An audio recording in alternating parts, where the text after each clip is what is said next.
Look, the marketisation of universities has been catastrophic. It's been catastrophic for universities and it's been catastrophic for education. So, we never see rich people having a conversation about whether or not they're allowed to study something because it won't get them a job. But that's the conversation that is being had about millions of working class people. Chancellors, all of the vice chancellors, like 150 plus of them, all of their salaries together is like 42 or 43 million pounds, right? It's quite a lot of money. This group of people, mostly men, like I think it's like 90% men, mismanaging their institutions, industrial action as an annual event for like the last 7 to 8 years. They get golden goodbyes and golden hellos. I think we have to be realistic about the forces within the Labour Party that want to keep it the way it is. I think there needs to be lessons learned from Jeremy Corbyn's time as leader. I think that Jeremy could have been a lot more ruthless. Hello and welcome back to Peeps, where we've been interviewing a series of trade unionists and activists and politicians, and hopefully we'll get some thinkers and journalists on as well. And we've kind of been trying to talk about, the political issues that are affecting all of our everyday lives and kind of hope to come up with some maybe fixes for them. So today I'm very happy to welcome Jo Grady, who leads the UCU. Jo, thank you for coming. You are very welcome. For people who maybe don't know you, do you want to just give yourself like a quick introduction? Yeah, so my name's Jo. I am the elected General Secretary, which is a very weird name for leader of the University and College Union. It's a post-16 education union, so we cover colleges, universities, adult learning, and also people who teach in prisons. We're a very busy union. I used to be a lecturer before I got elected to lead the union. Yeah. And so you've been head of the UCU for 6 years now, is that right? Yeah, and you've been a lecturer since 2008, is that right? So 2009, I think. Okay. Nearly but still right. Almost right. But still like a very long time, and obviously before that you were at university. I mean, over that period of time, do you feel like we've seen like a dramatic change in universities and what universities are meant to do and the experience of being at university? Yeah, an incredible amount has shifted since I first got my job in 2009. The fees regime and the marketisation of higher education has meant that the experience for students has become, just much more marketised, far more debt involved. So, a lot more pressure put on students around what their expectations are and what they should be doing when they leave. What that's meant for staff is that there's been, vast increases in student numbers, far higher expectations on them from both their managers and students, far higher numbers of insecure work. So essentially the kind of hyper-marketisation has just degraded the experience for pretty much everybody involved. And it's one of the reasons that you see so much industrial action in higher education, because people are so fed up with the sector that they love continuing to kind of suffer. For you, when you were a student, do you feel like you had any sort of understanding of what it was like to be a lecturer or what it was like to work in a university? Bear in mind, I was a student quite a long time ago. I was a student between 2002 and 2005, like an undergraduate. And I don't think I did, but I don't think working in universities was the same then as working in universities now. And I don't even think working in universities when I got from my first job in 2009 is the same as working in universities now. I actually think because of the campaigning of our union and because there's been so much industrial action, I think it's far more likely that students are aware now. There'll be frequently students will go and try and get a reference and their lecturer doesn't work there anymore.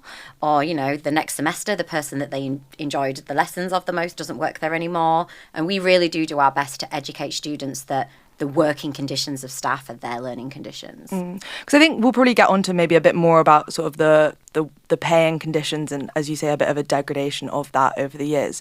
But for students, a lot of them over the past 6, maybe more years, they've seen a lot of strikes, teachers and other staff taking days and days of industrial action. Do you think for students they understand why that's necessary? And do you think they're on board with those measures? So what we've seen during our industrial action is consistently, and it's about 76% of students, when surveyed, support the strikes, and their sympathies are with their staff. And I think the reason of that is most students know what it's like to be a worker, or they're from a household where somebody is employed insecurely. So they come to university with some form of political understanding around what it's like to be shafted in the labour market. And I think that, we as a union really do campaign to our students when we take industrial action, and we really make it clear.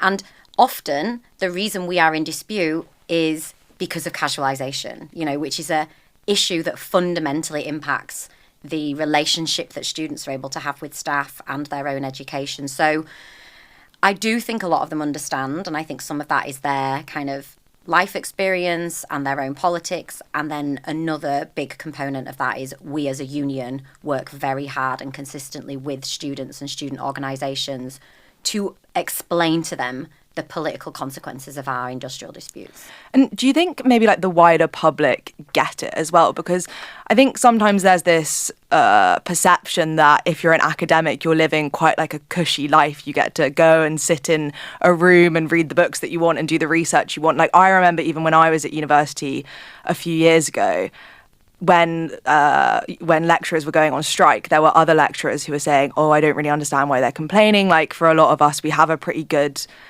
deal in comparison to, say, secondary school teachers or nurses or junior doctors, etc.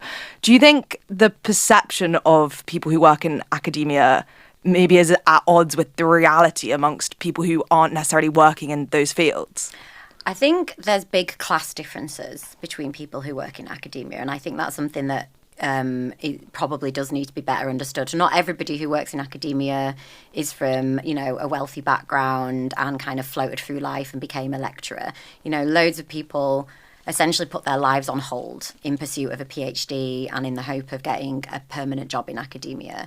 We have thousands and thousands. There's 90,000 insecure contracts in academia. The bulk of teaching is done by people on insecure contracts, and they've normally got several of them. So you're right, there's a huge myth around what a university is and who works there and what their day-to-day workload looks like. And then there's the reality, which is it is normally, people who've got 3 contracts to make ends meet, who probably don't even live in something that isn't a house share, let alone own their own house.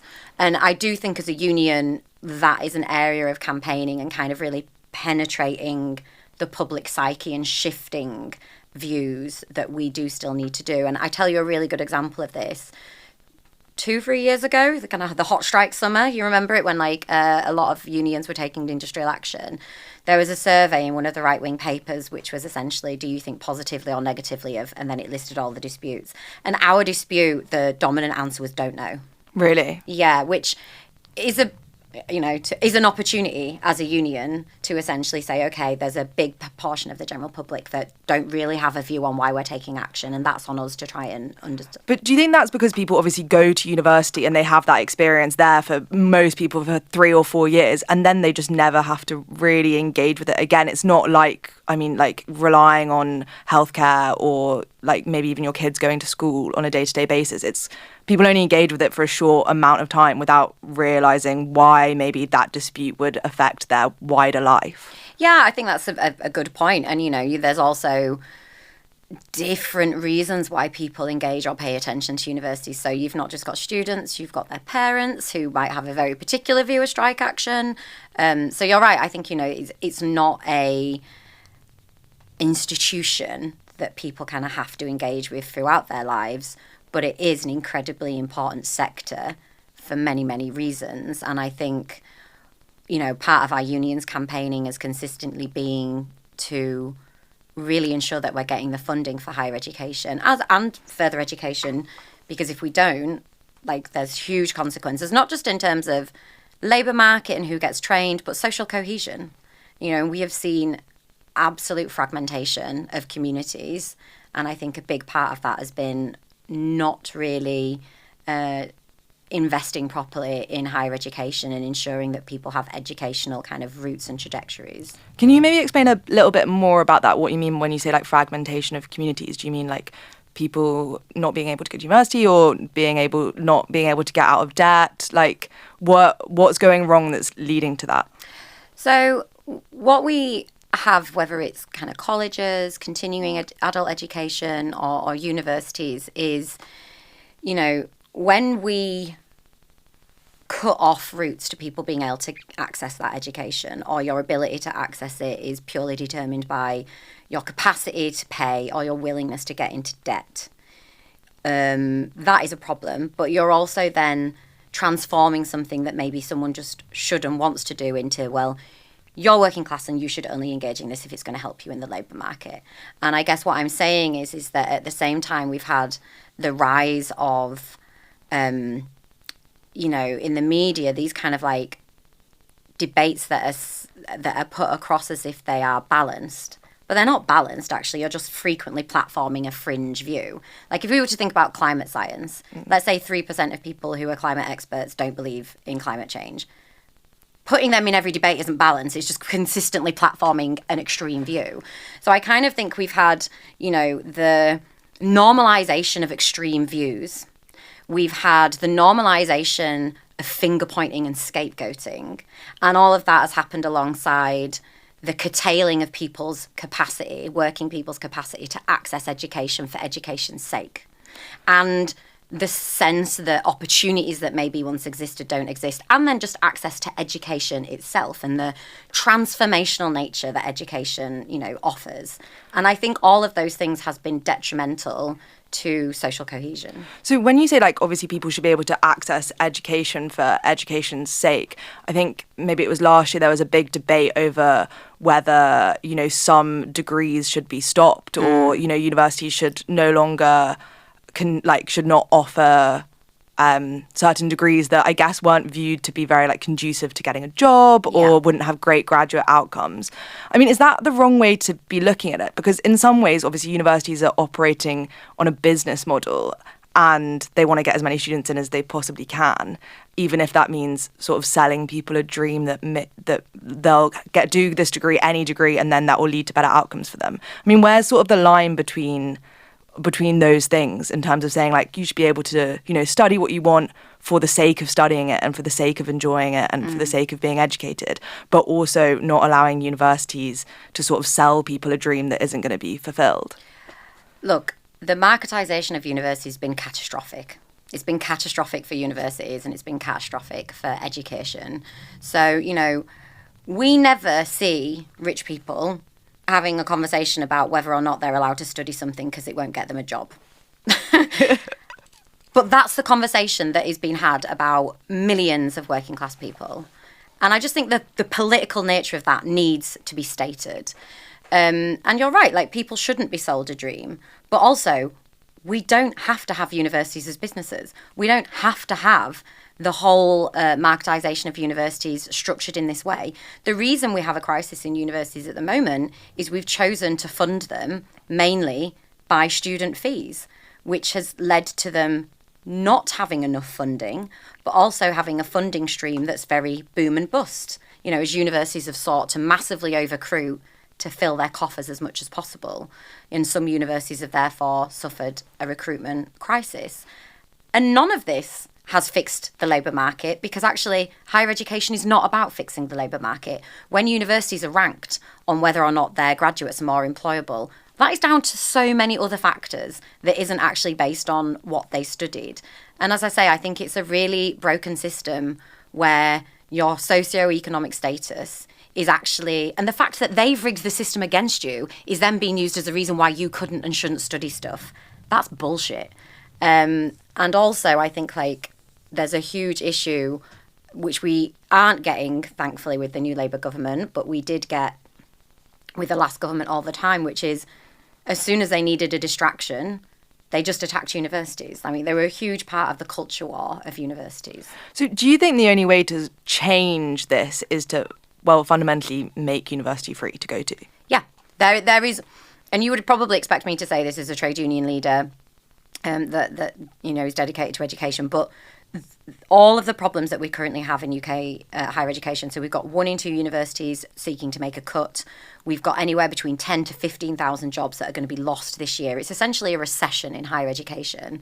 This is because we have an unstable funding model. Putting fees up won't fix it. It will just make the boom and bust more acute. And it will put even more students off. And, you know, we've already got a system where students don't pay back their debt, a lot of them anyway. So it's kind of like a pyramid scheme that isn't working. And if we look to other kind of comparable economies, they don't have this system. And if we look at what's happened to universities, they aren't investing in their staff. The amount of money that they spend on their staff as a proportion of their income is falling year on year. They aren't employing people properly and securely. We've just seen the University of Coventry try and fire and rehire 200 staff. All of this is bad for students. And then students themselves are treated as a site of value extraction on anything and everything, from, you know, slum landlords to everything. And this has happened really rapidly. This is presented as the way things have to be. But when I went to university 20 years ago, it was minimal fees. It was £1,000. And if I'd have been 3 years older, there was no fees at all. So this is a really recent and very, very negative development. And it also sounds like it's a fundamentally fixable problem as well. Fundamentally fixable problem. I mean, before the election, we put forward all manner of kind of proposals to Labour as what they could do in terms of, some of it was putting up corporation tax, some of it, and by a minimal amount to you know, levels that we saw under Blair, or looking at whether or not employers should start paying some of their fair share, whether or not employers should pay a small levy on their graduates through national insurance. At the minute, students basically foot the majority of the bill, with some of it going to the taxpayer. This is a conversation that has to happen, because the current system, I would say, is pretty much failing everybody. And back to the idea that these universities are, because it's not just about not having enough money, right? Would you say they're also being managed incorrectly? Like, it does seem like lots of people would say that, you know, it's kind of, I don't know, maybe even inexcusable that you have teachers and lecturers and staff going on strike over and over again to ask for better pay and conditions, whilst you have these vice chancellors earning, well, hundreds of thousands of pounds. The average salary for a vice chancellor is £340,000. The vice chancellor of Swansea is paid far higher than any other kind of public servant in Wales. You know, some VC salaries and remuneration packages go up to as much as £700,000. At the University of Dundee, I wish I knew exactly what their VCs, their principal's salary just was. They had to leave their job. They've lost £30 million. They cannot account, their governance body cannot account for where £30 million has gone. The Scottish Government have had to step in with funding. And the reason we're in dispute there is the institution are expecting staff to pay the price with their jobs and be the shock absorbers for what is significant financial mismanagement. We see the same elsewhere. So it is true that there are a handful of institutions that have been pushed to the financial brink by this unstable funding model that I've discussed. But the vast majority of them are not in that position. Some of them have millions of pounds, hundreds of millions of pounds of reserves. But what they would rather do to ride out, you know, an in-year deficit is attack staff and cut jobs and close courses, because they wanted to restructure that way anyway. And that's why I'm saying the current funding model is killing the sector. And, you know, the government have talked about the soft power of higher education, you know, the way in which it's respected globally. Well, that is on the decline as well. Like, it's a really urgent crisis. And at the moment, the government are just sort of sitting on their hands. And you've obviously, there's been a lot of appeals to government to change this, and you, like the UCU, have taken so much action. Did you feel like when Labour got into power, they would have maybe been a bit of a more sympathetic ear?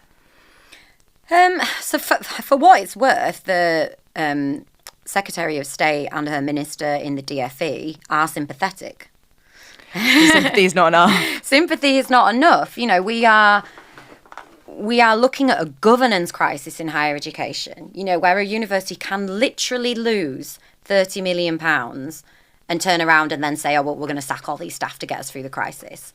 and the government, and admittedly that's happening in Scotland, but, you know, we're seeing variations of that kind of lack of governance elsewhere.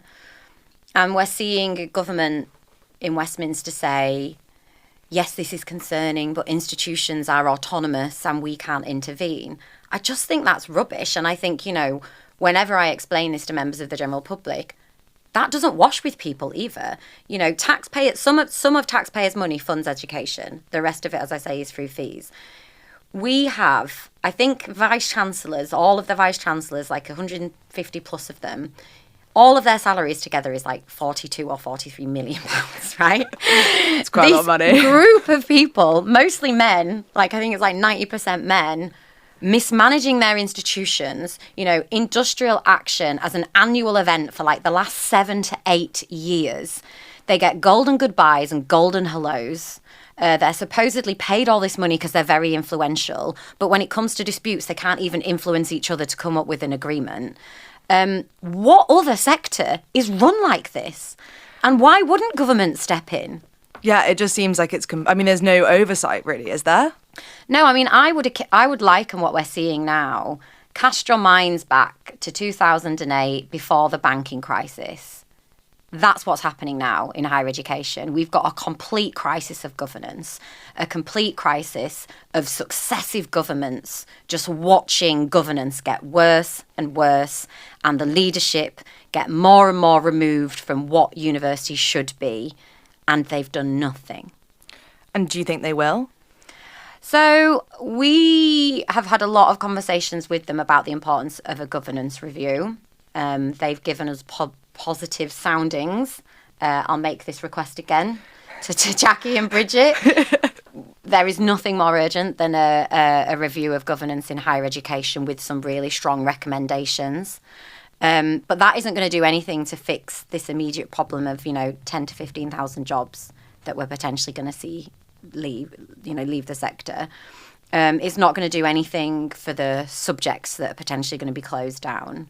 I mean, and the role of the union is crucial in this. Like the amount of jobs that we have already saved. We've just had news today that we've won a dispute at Newcastle. We were trying to stop compulsory redundancies there. We've won a dispute in Cardiff to stop nursing being closed down in a city like Cardiff and save jobs there. We've had the same at Sheffield recently. What is happening is reckless. It is being driven by really short-termistic business decisions, not what is best for the region. You know, Dundee, where we're looking at a complete financial crisis in the university, 1 in 7 people either study or work at the university. These are huge institutions in the city that they are located in. Yeah, they provide a lot of jobs for people, and you know, a huge amount to the community. So, I mean, would you say then that these strikes and the action taken by the UCU has fundamentally been successful? Because we talk a lot about how over the years the power of trade unions has kind of slowly been eroded, and Labour, who were built on this sort of trade union movement, seem to distance themselves further and further, or not even listen to those unions who they are affiliated to. Do you think trade unions have the same power to make change as they historically did? I mean, our strikes in general have been incredibly successful. One of the major victories that we've had in the last few years is we had a strike over the pension scheme in certain universities. It's called USS, the University Superannuation Annuation Scheme. No, I said that wrong. Catchy, yeah, USS, the University Superannuation Scheme. And we were in perpetual dispute over that, and we recently had a resounding victory where we won back essentially £200,000 in retirement that had been cut from our members' pension. We're the only union in the UK when members have had a cut to their defined benefit pension scheme to have won it back. Like, a huge victory. And if our union hadn't have done that, our members would have been poorer in retirement, and other employers looking to do the same thing would say, oh, look, you can do this. So, you know, that's one example. Obviously, you don't win every dispute. You know, some disputes are a bank and build for the future. Some disputes... What do you mean by a bank and build? It's a score draw. You sort of don't get the outcome that you wanted in the moment, but actually you've got something quite solid to build on in the future. You know, one of the things that our union is doing at the minute is we've tried to, and we've been successful in expanding the remit on what we negotiate in higher education. So traditionally, the employer said, we will only negotiate with you on pay-related matters, we don't discuss them. And we were like, well, there's 90,000 insecure contracts in this sector. There's gender and other equality pay gaps. There is big issues in this sector. You have to negotiate them with us as well on a collective bargaining nationwide basis. And they've moved on that. So that's not like the huge victory that you might want. It's not £200,000 in retirement. But the little successes make the bigger successes. It's a foot in the door, which is now these things that were currently off the negotiating table are on them. And, the hope is that in years and years to come, we will now build collective agreements around those things, and we will have new collective standards for things on a UK-wide basis that previously we had to scrap for at a local level at every institution. So collective bargaining for unions and expanding what you collectively bargain over is always a really positive thing.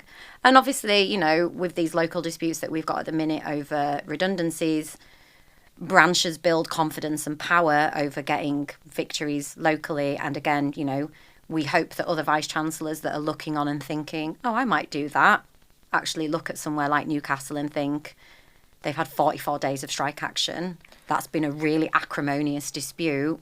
Actually, I don't want that. Yeah, I don't want to go there. And we had, Keir Starmer recently gave the horrific speech where he talked about an island of strangers.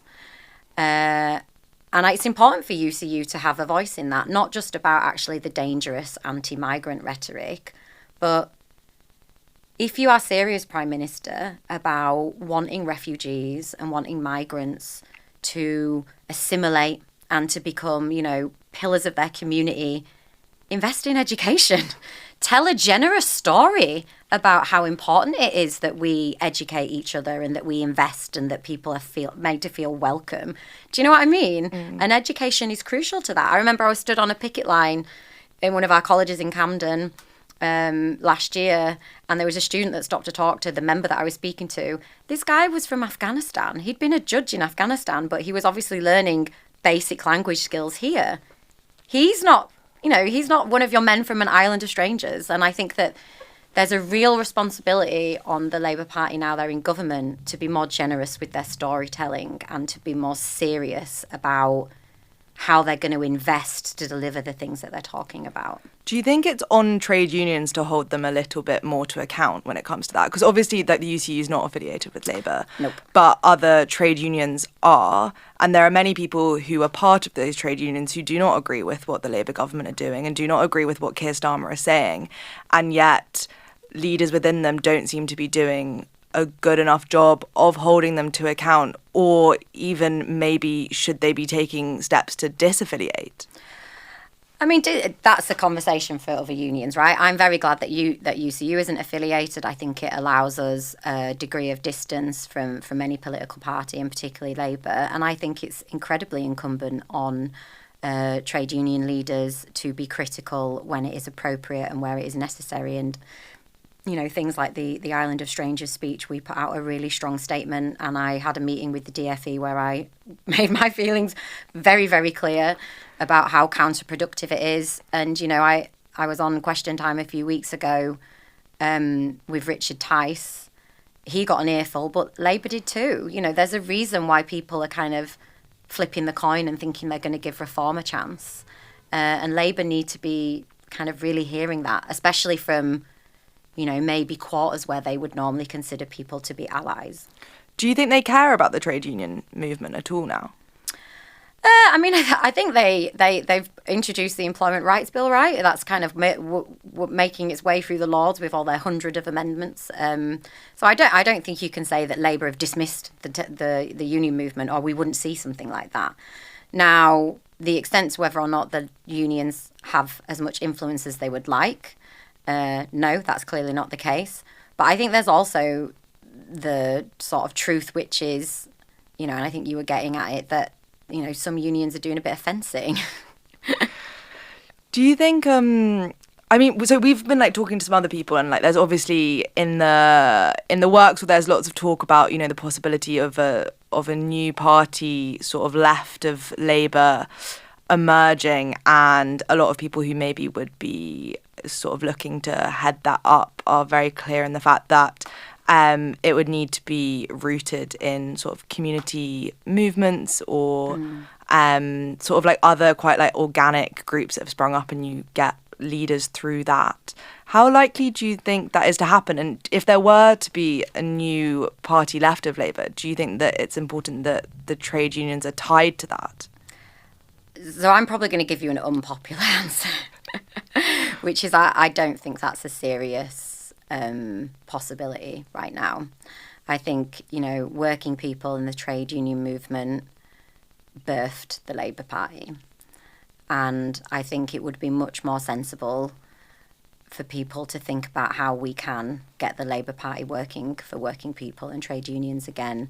I don't think the current political terrain in the UK lends itself to us. And the most recent history of the left trying to do this, it hasn't worked. And I don't think the left should be investing its time in trying to do that. It will remain to be seen if the right-wing populism of reform translates into more at the next general election. And I do think the left could do with more populism, right? I think it could do with sort of like more Mick Lingers.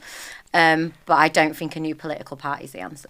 So do you think that then that must mean that you think that the Labour Party has hope of moving back to the left? I think we have to be that hope. Yeah, I do.